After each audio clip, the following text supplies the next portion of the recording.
Thank you so much, Professor Duggan. I'm so delighted to be here, and Stanford and Government is so delighted to co-sponsor this event.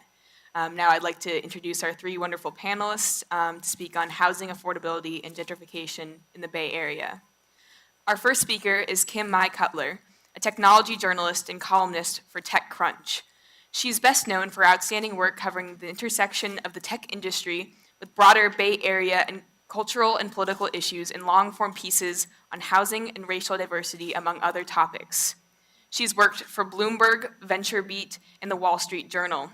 She led mobile coverage at Inside Network, a six-person media startup that was acquired by... Okay, all right. Well, she attended UC Berkeley and was editor of the student newspaper The Daily Californian. She's lived in London, New York, Buenos Aires, and Hanoi, so she definitely has seen many cities of the world. Karen Chappell is a professor of city and regional planning at UC Berkeley. She specializes in housing, planning, and community and economic development, and most recently published a book on equitable development in sustainable planning. Karen is currently engaged in 3 research projects related to sustainability planning, specifically on residential, commercial, and industrial displacement. In 2006, she founded the UC Berkeley Center for Community Innovation, which has provided over $1.5 million in technical assistance to community-based organizations and government agencies. She also provides policy advice to many local, state, and nationally elected officials. Karen holds a BA in Urban Studies from Columbia, a Master of Science in Community and Regional Planning from the Pratt Institute, and a PhD from UC Berkeley.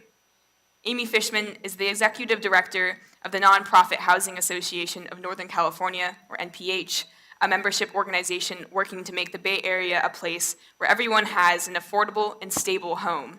NPH creates the environment and generates the essential elements for developing, preserving, and operating service-oriented affordable homes for low-income individuals and families, seniors, veterans, and people with disabilities. Prior to NPH, Amy was executive director of the East Bay Housing Organizations, and prior to that, the director of supportive housing at Mission Housing Development Corporation in San Francisco for 10 years. Amy holds an MPA in public policy analysis from the Wagner School of Public Service at NYU. So as you see, we have a wonderful set of 3 panelists covering from 3 different fields, and would like to welcome Kim Mai Cutler to speak first.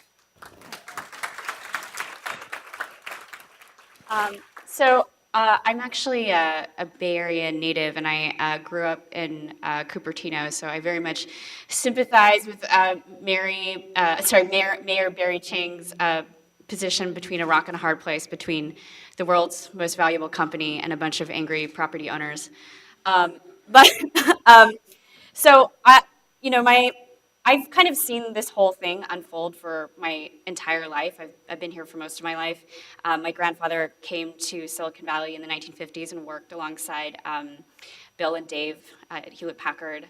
And then my mother came to the Bay Area in 1980 as a war refugee after reading about Silicon Valley in an Australian business newspaper. So we've kind of been here for 70 years and have kind of watched this whole thing happen. You may not believe this, but a house in Sunnyvale used to cost 1.5 times the local regional income. So this is an ad from 1950 for an Eichler home, which you could buy for $9,400 with $300 down if you were a veteran. And the income at the time was like $6,600. And what's notable about this particular developer and development, it was created by Joseph Eichler, who built 11,000 mid-century modern homes throughout California in the 1950s and 60s and 70s. And in fact, his work was so kind of inspirational that Steve Jobs, the CEO of Apple, told Walter Isaacson in his biography that Eichler did a great thing. He created beautiful, affordable, well-designed homes that were available to lower-income people. Not only that, he also, at a time when housing discrimination was very prevalent, even in California, even here, he sold to African Americans and Asian Americans who could not buy housing in some of the suburbs, including this suburb that we're in right now. Today, if you want to buy an Eichler in Palo Alto, it's going to cost you well over $2 million. In fact, a friend of mine recently, his mother-in-law died, and she was a public school teacher in Palo Alto who came here in 1964 and bought her Eichler for $24,000. And then after she passed away, they sold it for $2.3 million. And for a public school teacher who came here in the 1960s, getting a 10,000% return on your asset is really super awesome. But for public school teachers today in 2016, obviously, no public school teacher can live anywhere remotely near Palo Alto at all. So there are trade-offs to this system that we have. If you look at San Francisco and San Jose homes today, in the late 1970s, they cost between 3 and 4 times median income, and today they cost between 9 and 10 times the median income. California home prices used to be in line with the rest of the United States. In 1970, they were only like 20 to 30% more than the median home price of the US. Today, statewide, it's 2.5 times the median US home price. And this has huge consequences for a lot of different populations here. Because I'm speaking to a student audience, I'm going to say it definitely affects the young. If you are born in 1990 across the state of California, the legislative analyst office says that the average 25-year-old is spending about 50% of their income on housing costs, and that's more than the equivalent 25-year-old who was born in 1960. And if you can believe it or not, the homeownership rate for 25 to 35-year-olds in the 1960s was almost 50%. Today, it's much lower than that. And of course, because this is a panel about gentrification, it obviously definitely affects the working and middle class here. Here is the result of a study from last week talking about changes in household incomes from last year, just last year alone. You can see there's an enormous decline in the number of households that are earning between $10,000 and $75,000 a year, and a massive increase in the number of households that are earning $150,000 a year or more. And so what's happened is, 2 generations ago, if you were a lower income household in inland California, there was a much higher chance that you would be moving to the coastal Californian area. But today, it's kind of the opposite. Lower income households are being displaced to inland California. And what that's doing is it's entrenching some of the income inequality trends that we're already seeing in the job market in and of itself. Lower income households that would want to come here or were here that get displaced out to Central California, they're ending up in job markets that just have weaker job and economic opportunities. And that's affecting the income mix across the state and increasing the state's level of income inequality. And if you look more closely at the Bay Area, I'm actually borrowing Karen's map. This is your UC Berkeley displacement risk study map. And so the purple areas are the areas that are at risk of displacement, where communities that have been there for a long time, they can no longer afford to keep up with the rent, or they're being evicted, and they're having to move out. And the orange areas are more exclusionary areas where there's just not a lot being built, and so no one can join unless you're, quite well off. The one thing that was really striking to me about this map was how it just really mirrors old maps from 80 years ago when you look at the Federal Housing Administration and you look at old redlining maps from the 1930s when, in the midst of the Great Depression, Franklin Delano Roosevelt tried to kind of save the US housing market by stimulating homeownership. And the FHA would offer credit and capital, or support credit and capital, to like blue, green, or yellow neighborhoods, and effectively shut it off to red neighborhoods. And that created these kind of property wealth differentials between different neighborhoods and urban areas that are kind of the basis of the modern racial wealth gap in America today. So more broadly, I just kind of want to talk about how we got here. The way I think about the Bay Area is that there's 2 kind of big, overwhelming trends in California. One, obviously, is the emergence of Silicon Valley, and Silicon Valley is a lot older than we think. Even as early as the 1920s and 30s, the Bay Area was a center for ham radio enthusiasts. And then in the 1950s, a dean of engineering here, Fred Terman, who was a student of Vannevar Bush, realized that you could get all this kind of post-war military grant funding to kind of stimulate and support engineering research. And many of his students, like Bill and Dave, went on to go and start major companies in Silicon Valley, and that ranged from early companies like Varian Electronics to Fairchild Semiconductor to Intel to some of the more modern companies today. So, that previous picture was of the Homebrew Computer Club in the 1970s. And that was Steve Jobs and Steve Wozniak. And they went on to create Apple, which today is the world's most valuable company. And this is a picture of Apple Campus 2, which is a $5 billion Norman Foster design campus that's opening next year. Today, it's kind of astonishing because of the collapse in oil prices. Oil companies are no longer the most valuable companies in the world. Technology companies are the most valuable companies in the world. And we have 5 of the 6 most valuable corporations by market capitalization today. And 2 of them are in Seattle, and 3 of them are right here in the Bay Area. Between them, they have $1.6 trillion in market capitalization and about 180,000 employees. So these companies are enormous. They make, $1 million or more of revenue per employee. So they can afford to pay a lot. And behind them, there are about 50 or so other privately held companies or unicorns that are worth at least $1 billion.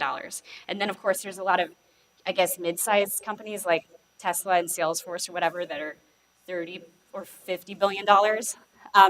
So, even if companies here fail, the ecosystem is incredibly strong. And that's affected our job mix. So over the last 25 years, we've seen the number of middle-class jobs decline. And what's interesting is despite what you see about all the highly paid workers here, you'll notice that it's lower income jobs that are increasing as well and vastly outnumber the higher paying jobs. And then the second trend I want to talk about is the change in orientation of California around land use. So this is a picture of Pat Brown and Jerry Brown. When Pat Brown was governor, when he came into office, California was in a high growth phase. It was adding 500,000 Californians a year, which is about a Californian a minute.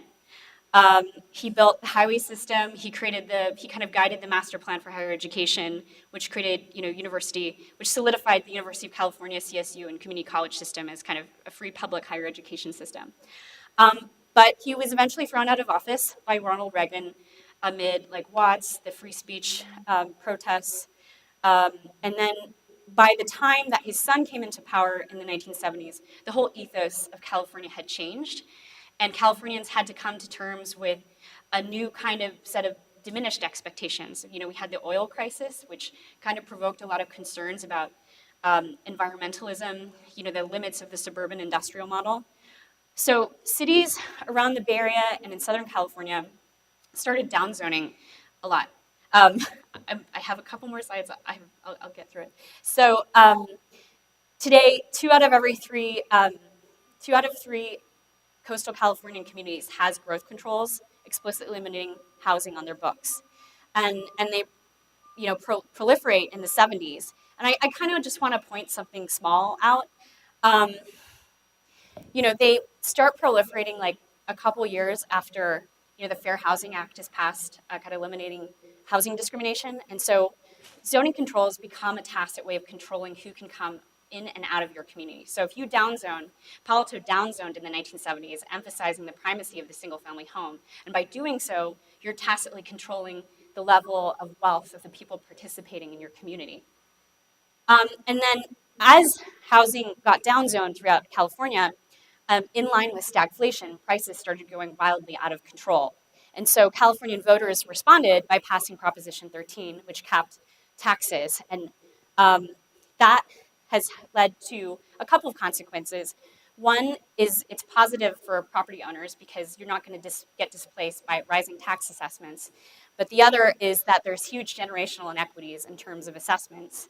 So, one house on one door might be paying $20,000 of property tax a year, and a house in the next door might be paying less than $1,000 a year in property tax.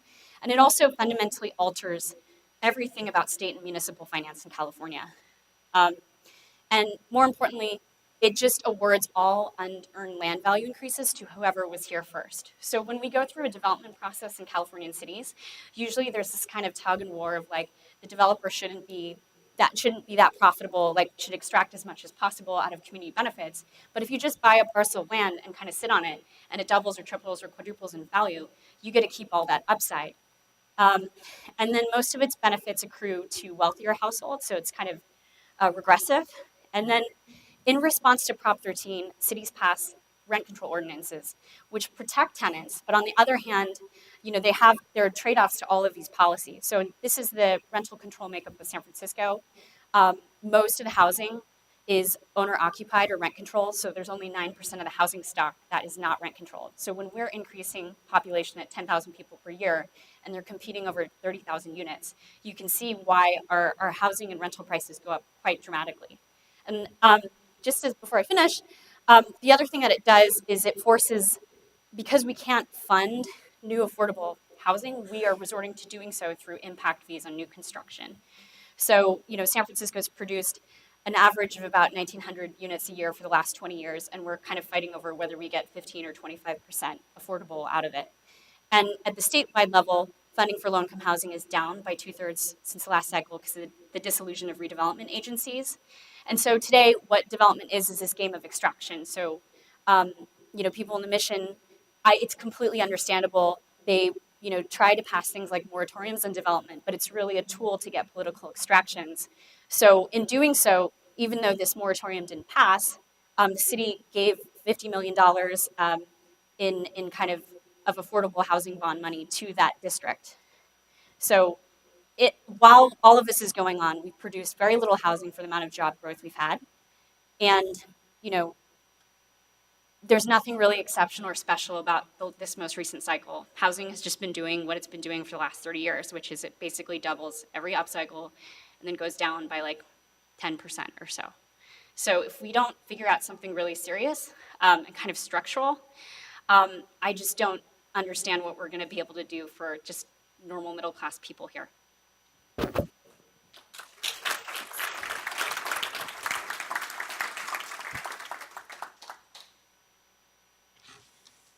Great. Okay. All right. So what I'm going to do is talk a little bit about the urban displacement project and the research we did on displacement in the Bay Area. But I'm going to actually focus mostly on this debate and some of the questions raised earlier in the day by Professor Moretti and others. Yes, this is one. Okay. So. I want to go very quickly through the displacement debate. If you want to go into more detail, go to urbandisplacement.org. Everything we've written is up there, and you can take a look at it. In this project, we did something different from what other gentrification researchers are doing. The first step of our project was to make an analytical distinction between gentrification and displacement to sort of prevent all the messiness and sloppiness that a lot of academic research has suffered from. So we talk about gentrification as the transformation of urban working class neighborhoods by influx of capital and the influx of higher income, higher educated residents. We want to distinguish between that and displacement, which is when households are forced to move. And it's not just about economic conditions forcing households to move, it's also exclusion, so the inability to move into neighborhoods. So we went through our data and we looked at these different types of indicators of gentrification displacement. Here's one of our displacement indicators, and this is the loss of low-income households. And we could see, even though low-income households grew in the Bay Area because of growing income inequality over the last 14 years, in some spots we lost low-income households. Those are the neighborhoods in red and orange in the map. Likewise, we saw loss of naturally occurring affordable housing, and those are the areas in red and orange. So these are the units that the market used to provide that would trickle down to low and middle class residents. And what's happening in the Bay Area is that filtering down process that urban economists love to talk about has been disrupted, and now we have filtering up. So we found that 100,000 of these units had been lost that normally would have trickled down, no longer are doing that. And we put this together in a picture of regional gentrification and displacement, which luckily Kim already talked about, so I don't have to.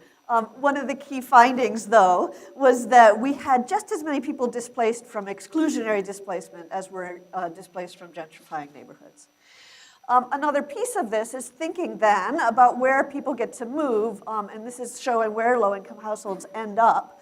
You can see that they often end up in the suburbs, but actually the top 3 locations where they end up, San Jose, San Francisco, and Oakland, because a lot of the affordable housing stock is still in the big cities. So moving to policy, I'm going to set up this issue, which Amy's going to pick up on. We started to inventory the policies that were out there, and one way I like to think about it is policies that we can use in the short term to save renters, to save buildings, and these tend to be legal types of remedies. Policies that city and states can enact to help preserve affordable housing and build new affordable housing. And then planning tools that we use over a 20 or 30-year framework, and that include different ways of capturing some of the land value that's created, for instance, by public investment in transit. Now, we came up with 40 policies, and there's not much research on what works. But what I like to think about in this complex array of policies is how the institutions are organized. Because we have one group of folks that are fighting on the legal end. We have the planners working over here on long-term solutions. And then in the middle, we have people advocating the preservation of housing, and the others advocating the production of market rate housing, and others advocating the production of subsidized housing. And these folks argue nonstop with each other. They would like to kill each other. It's not a productive dialogue. And if we think about the other major crisis of our time, climate change, we don't say, well, I think solar is better than wind, or I think wind is better than solar. We actually say we got to do everything. And so I'm very much a both-and person, and I think we need to kind of rethink our institutions so that we can indeed do everything. So we can think short-term and long-term, and we can think about building and preservation. We threw our policies up on the map. This was great fun. We found that cities were calling us up saying that our neighbors are doing this, we should do this too. And so maps, this is showing the power of maps. I want to conclude with some discussion of the housing supply versus rental affordability issue. So this is a report that the LAO put out, and Professor Moretti referred to it quite a bit, that was talking about that we are short hundreds of thousands of units in the state, and we need to push for building more housing supply. This is a Harvard Joint Center study that shows on a national level that actually housing construction is generally, in the aggregate, keeping up with household growth. So in reality, we're not really underbuilding. It's not a supply problem. The problem is we're building in the wrong places for the wrong people. So we still, in this region, we have vacant foreclosed houses in Antioch. While in San Francisco, you can only make money if you build luxury housing. So now we have a glut of luxury housing in San Francisco. So the problem's not supply per se, but rules of the game and rising income inequality. And I would also ask us to take a long view. So this is a chart I did, by the way, in the last dot-com crisis, that is looking in the Bay Area about job growth, the line in blue, versus the rate of housing construction. So we have, the business cycle adds a lot of jobs, much faster than we can add housing. So we feel like we're lacking supply at the cycle's peak. In the long run, the market will catch up. So if we frame this as a supply crisis, the implication is that we need the governor's by right bill. But if it's a rental affordability crisis at the business cycle's peak, there's a whole other set of implications. And I would argue this is a rental affordability crisis. It's exacerbated by the foreclosure crisis and the number of renters that are on the market. So this is important to think about the frame, because this is what people are putting in front of this crowd today. If this is a supply crisis, then we need to override local control so that the market can build more. And if we do that, the market will continue to build where they can make money. So they'll build in the suburbs for the middle class, the outlying suburbs, and they'll build luxury housing in the city. If it's a rental crisis, then it means we need to help renters afford to stay where they are. So fundamentally, we're arguing about whether we should change democracy to make it easier to build, or whether we should tinker with capitalism and the extraction of profit to make sure that we build in all the right places. I want to wrap up with just talking about this brief, which you can find online.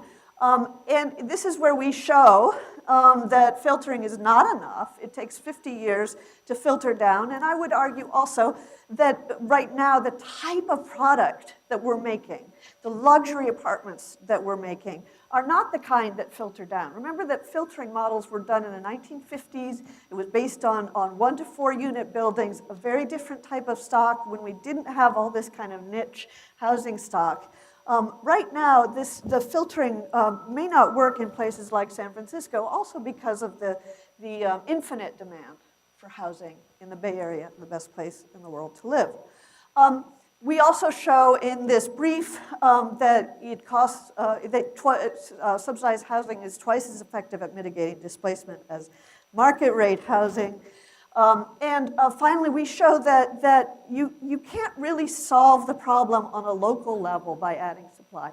Yes, absolutely, on a regional level, if you look at the 9 counties, if we add supply, rents will be mitigated. They will lower. On a local level, you don't have that effect on rents, and you could actually have the opposite. So with that cautionary tale, I'm going to let Amy solve it for us.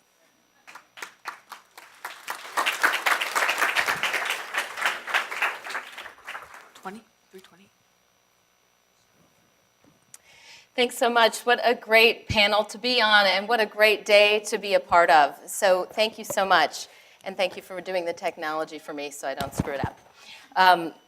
So great to be here, and really great to pick up on these themes. What I'm hoping we can do, and as well with the next panel, is really ending on what are some solutions. So we've been presented a lot of incredible data and theory and analysis. And so what next? And what's possible? And everything has a trade-off. Everything has a pro and a con.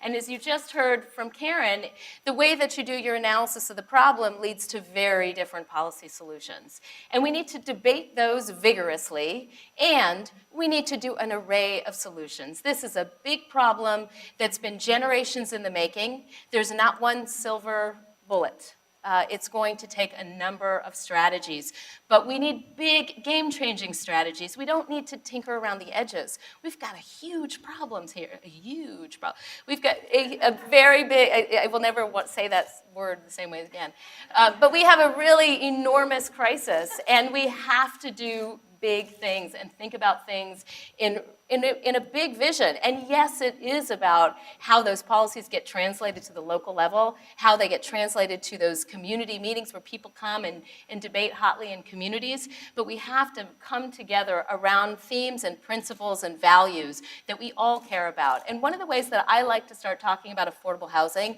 is to say that yes, there is, people that do the what I call rocket science behind, affordable housing finance and development and what it takes and how it, but we are all experts because we all know what it feels like to have a home, or if we're unfortunate to not have a home, and to imagine what that experience might be like.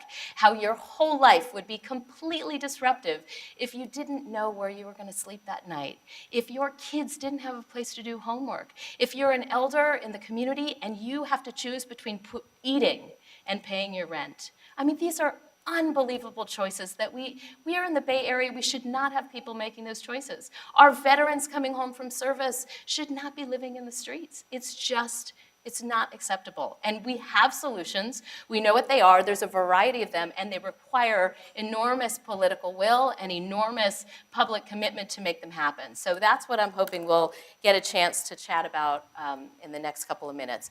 We don't need to spend a lot of time on the crisis. You know what it is, but 1 in 5 Bay Area households, that's 1 in 5. Look around the room, imagine like every 5th person, raising their hands. And that's, if you extrapolate to the Bay Area, live in poverty when housing is factored in. Housing is the largest portion of a household budget. So of course, it's going to be fundamentally related to how someone's doing. And there's a lot of ways to talk about income and wages and how do we increase people's income level. But let's say you increase somebody's income by 5% or 10%, but then their rent goes up by 100%, what do? And that is happening, or 50% or even 25%.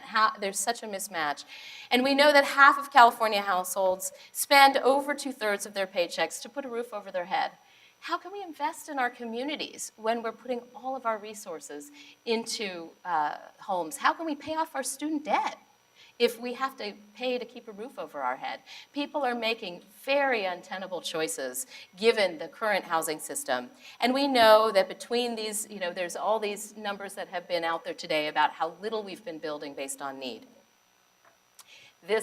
Kim also used this similar slide to show this is not an accident. So yes, we've got Prop 13 and CEQA and all these other trends that have been happening that landed us in the crisis today. But are we worse today around housing than we were 5 years ago, a year ago?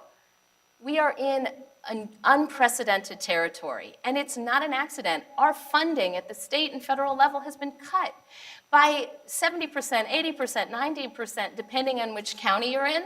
So what have we seen on the streets of our communities? People living on the streets. I mean, we've always had people struggling with homelessness, but maybe you don't experience it here in this beautiful university community. But I live in Oakland, and it is unbelievable. I drive around, and how do I explain that to my 5-year-old and my 3-year-old, why people are camping in mass communities underneath highways? I mean, it's astounding, and it's not acceptable. It's not the status quo, and it's not how it should be. And we've had these cuts. People are struggling today. If you are a millennial, you're going to be living at home for a while longer. These things are not an accident. They're a result of policy. They're a result of these funding cuts. So what does my organization do? We thank you for the introduction.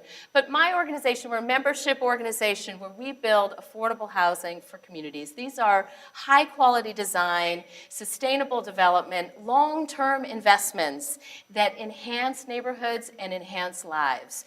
And they're major investments that happen when you build affordable housing, 100 homes by 100 homes, or 50 homes by 50 homes, or 300 homes by 300 homes. But generally, they're built by nonprofit, affordable housing, mission-driven developers. And they are investments to take land off the speculative market and put it in for community good, for community investment. And it not only supports those people living in those communities, it supports the surrounding neighbors, the neighborhoods. There's a spillover effect of the services, the stability, the investment that come. And it could be that we really want more investment of these developments in high-income communities. Yes, absolutely, we want that integration. But it's very difficult to do that, and the costs are so much higher. So if we have $1, how do we make it work for us? Well, sometimes we need to do that investment in low-income communities. Why? Because low-income communities need the investment. So yes, there is a segregation issue that we have to take on head-on, both economic and racial. But affordable housing developments, if you look, and we need more analysis from our academic friends, and I welcome this, we need those longitudinal studies to show that affordable housing actually builds mixed-income communities, mixed income at the working families and low-income levels. It creates integrated communities. How many people have visited an affordable housing site built by a nonprofit developer? You see all kinds of people living there. They're incredible communities, and the strategy is to create that strength in that community and to get that diversity, that everyone wins with diversity that we heard from our esteemed panelists in the beginning of the day. So that's what affordable housing is. It does, it is an investment. Let me look at my notes. Let me see where I am in my discussion here. So it is a critical investment, and we also have to look at housing. We understand it as a private good. It's private property. It doesn't, the government is involved in it, but it's really a private good. You know what? It's not. It's the same level of infrastructure that's needed for communities. It's the fundamental component of what makes a community or a neighborhood. Just like your roads, just like your schools, just like your libraries, just like your public safety services. This is the core investment of what makes a community. So we have to understand that investment is needed. So we need big, game-changing solutions. My organization, the Nonprofit Housing Association of Northern California, or NPH, has been addressing this issue. We've been working with our partners, our members and our partners around the region, and one of our partners was mentioned earlier by Linda, Silicon Valley at Home, and Pilar's here today from SV at Home, a really amazing organization that's new and is our partner in doing this work on the ground, because you can have these big regional visions, but really it takes that on-the-ground hard work, the relationship building and the implementation about what works. And so we have been working on this for the last several years to put big things before voters and say, let's vote our values. If we care about having a great home to live in for us, for our children, for our grandparents, for future generations, if we care that our neighborhoods are stable, if we care that we are putting resources into homes that keep people healthy and safe, instead of emergency services where people who are in crisis all the time because of stress of not knowing where they're going to live. So these three measures are on the ballot in November. Yes on A1 in Alameda County, yes on K in San Mateo County, and yes on A in Santa Clara County. How many of you are registered to vote? I'm not going to ask who's not, because I don't want to embarrass you. But you have 10 more days to register to vote. And while there's very important things happening at the national level, I think you might all know what those big choices might be around president, candidates, and all that.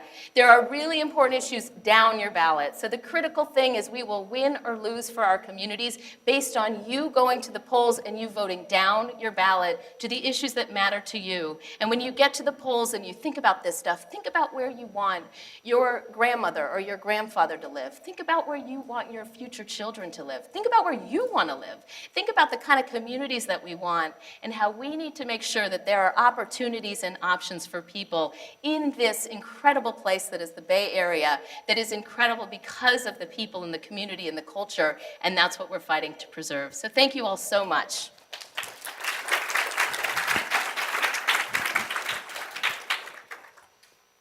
All right, I want to thank our wonderful panelists for those presentations. And while we're a bit over time, and I do want to have time for audience questions, I would like to start the conversation just on a policy issue.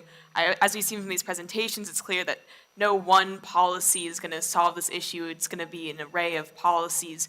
But one policy that's gotten a lot of attention in the news recently has been the policy of rent control. Especially with regard to the ballot measures in Mountain View. I was wondering if each of you could speak a little bit more about what you see as the possible strengths and weaknesses of rent control policies, and if you feel like there's more weaknesses, what you think are the measures we should be more focusing on. So I guess I can answer. I think one thing that's like very hard to get across in this country is that it's something that the federal panel I think touched on. Housing is both shelter and an investment in this country. There's no system in the world where it's both, where it's purely a free market or purely publicly provided. It's usually a mix of both. And so a lot of the things that we take for granted in this society around homeownership are not actually free market tools. They're actually government supported. So like the 30-year fixed rate mortgage is an instrument that only exists in the United States and Denmark and does not exist anywhere else. And the only reason it can exist is because it is securitized by the GSEs, Fannie Mae and Freddie Mac. And then on top of that, Prop 13 is kind of like a price control for homeowners. And so we're giving homeowners these government intervened /formed protections from the market, but we're not really, we're subjugating generally poorer tenants to the full vicissitudes of the market. And so from a justice perspective, it's really hard for me to go out and oppose, I generally support a lot stronger tenant protections, That said, a political economic consequence of rent control that I do see in San Francisco is that you suddenly have a super majority of both property owners and rent control tenants that have no particular incentive or concern for, are we actually building enough housing to accommodate the workforce over the long term? And so that is one consequence that I see in San Francisco, which is you just have these parties that are more concerned with these other things and, and are, avoiding, we also need to make sure that we're accommodating a growing population of workforce. Nothing much to disagree with there. So rent control creates winners and losers, and the winners tend to be people that have been there for a long time, just like Prop 13, right? So I would support these rent control measures that are going forward, just because it's one of the few tools that we actually have. That said, we need better tools. On the ballot in Berkeley is a measure that I really like. It's going to it's going to enact a windfall profit tax on speculative landlords. And I think in San Francisco and other places, there's been an anti-speculation tax on the ballot in the past. And I think we need to look more at these other types of measures. I would agree with that, and just also add that when the foreclosure crisis happened, we're not somehow recovered. The housing market is going gangbusters, but all those people that lost all of their generational wealth, particularly African American families and Latino families and Asian families that spent generations building up that wealth, and one fell swoop lost it. And where that wealth didn't disappear, it went into it got accumulated and went into the hands of a lot of real estate institutions, real estate investors, a lot of international investors. I mean, we're hearing stories about why it is so profitable to shelter your dollars in real estate here in this country, in our cities, and who owns property in our cities. And we support people all over the world, and this is not an attack about that, but it is about what makes sense. And I guess I shouldn't mention this too, but something that's in the news, not to be, as a nonpartisan comment, we've just heard recently in the news about someone who happens to be a presidential candidate who their real estate investments went under about $1 billion, and then that was able to be sheltered, and they haven't paid federal tax. Apparently, we think that person hasn't paid federal taxes for 18 years. Well, we have to look at our tax policy. We have to look at the way that real estate happens. So, but about rent control, and I've said this before, that when you own property and you rent it out, it's a type of business. It's like if you have a restaurant and you serve food, you cannot serve food that is rotten. You cannot serve food that is inedible. I mean, I suppose you could, but you have certain obligations that there are these interventions in how you're allowed to do your business. Similarly, if you're a landlord, it should be unconscionable to be able to double somebody's rent overnight, or even with a month or 2 months notice. And so rent control is something that we need immediately, because if we don't do it, people are moving today. How many of you know somebody that's been displaced or evicted? I think we all do. And so it's an imperfect tool, but all of our tools are imperfect right now. And so either we sort of fight against something that's not perfect, or we make something happen. Okay. Before we open up to questions, I'd just like to ask one more question I think feels appropriate. As we here at Stanford, we have many students in the audience. Actually, before I ask this question, can we just get a raise of hands? How many of the audience members are students?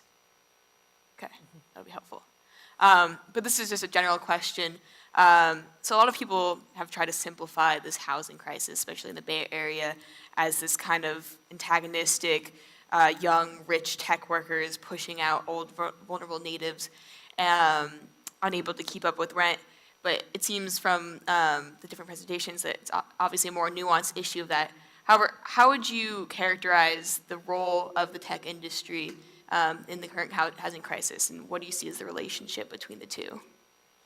I mean, obviously, if you have a giant jobs boom and an economic boom, that's going to affect demand for the housing market. I mean, I kind of really look at it as like three different, if I was to really, really simplify it down, which is not as simple as that, but still really, really simplified, I mean, I would look at it as an antagonistic kind of battle between kind of the new the new wealth of the industry, the landowners. There are landowners who have done, and homeowners who have done very, very well over the last generation, who bought in for like less than $50,000 and now sit on $2 or $3 million properties.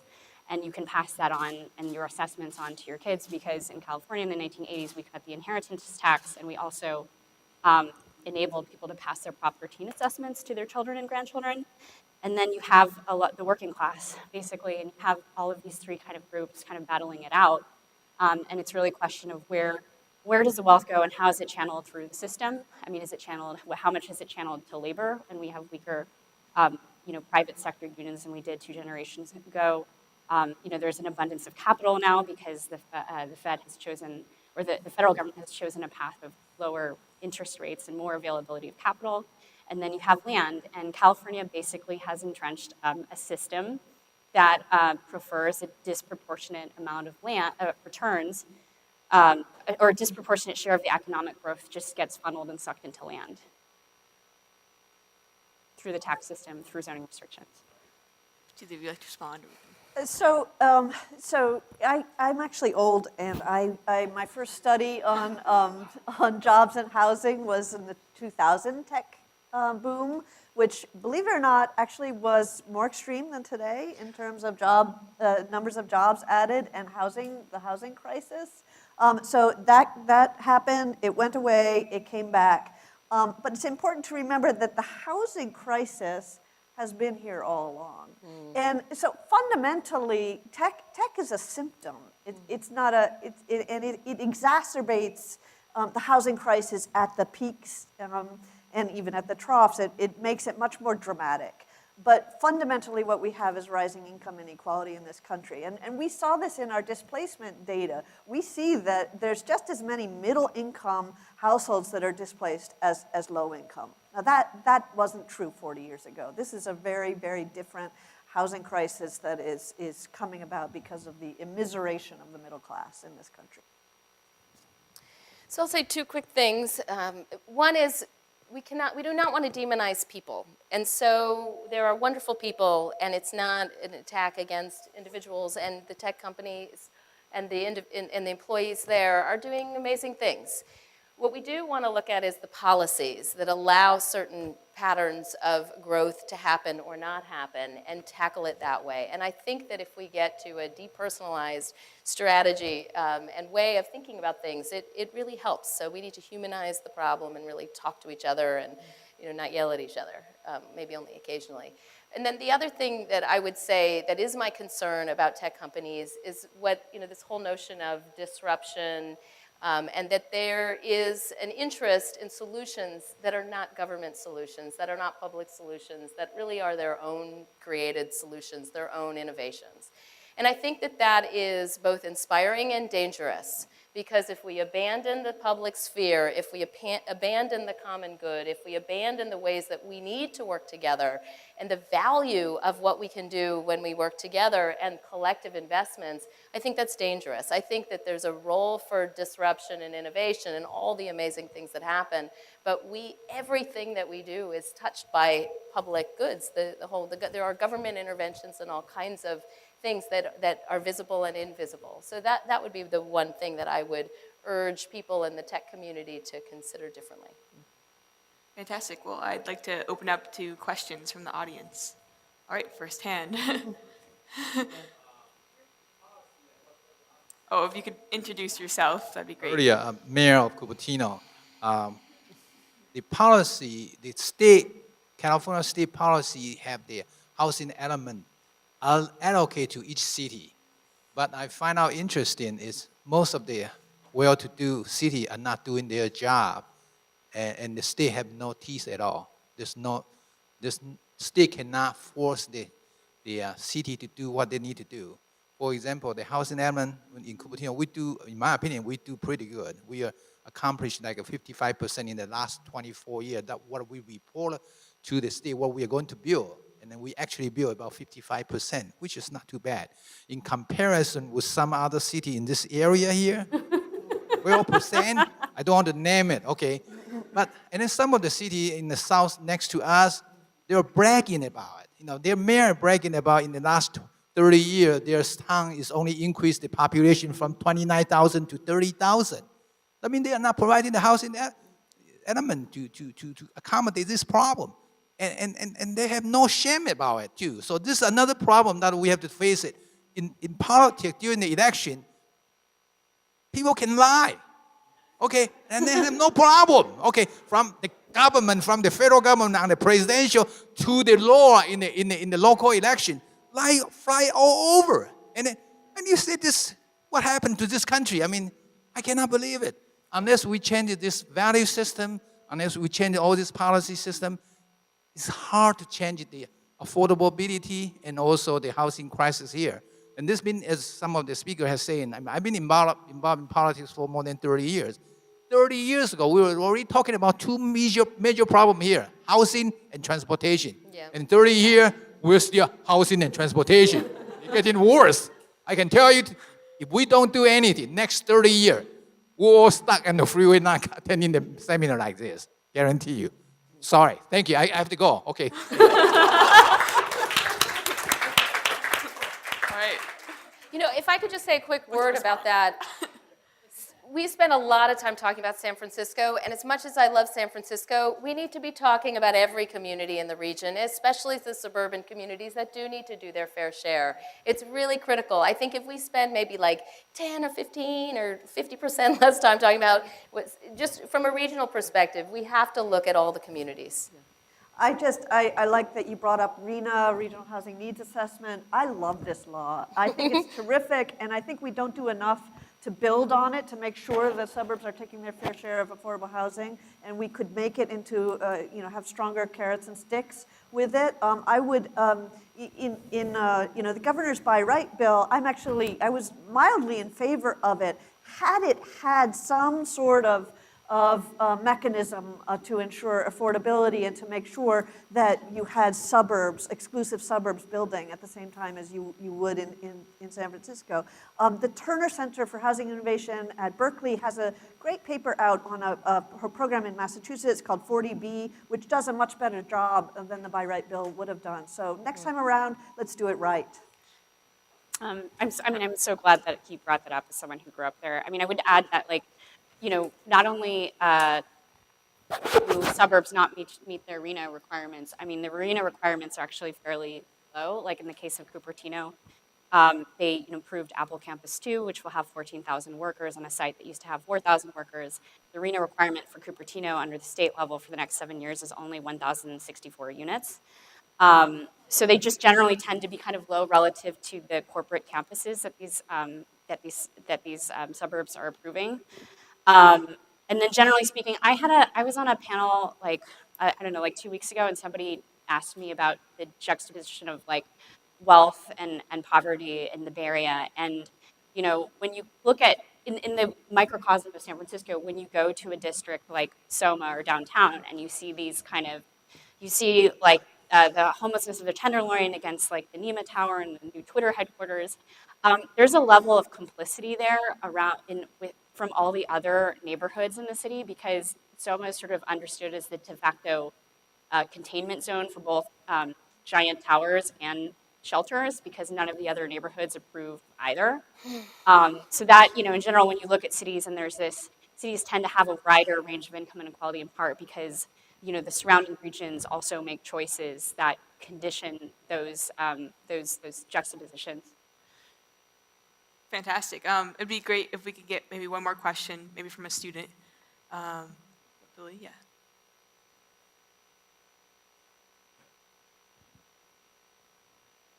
My name's Billy. I'm an undergrad here. I understand why we can't look at the issue as purely like a supply side issue, but wouldn't more supply strictly be better than the status quo? Like, I get that it's not the only solution, but isn't more supply just strictly better than now?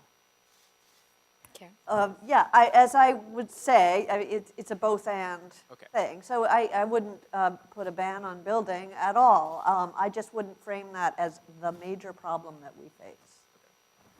I would, also say it's a both-and, but I would say that is one of the major problems that we face. I think you can have two things be simultaneously true.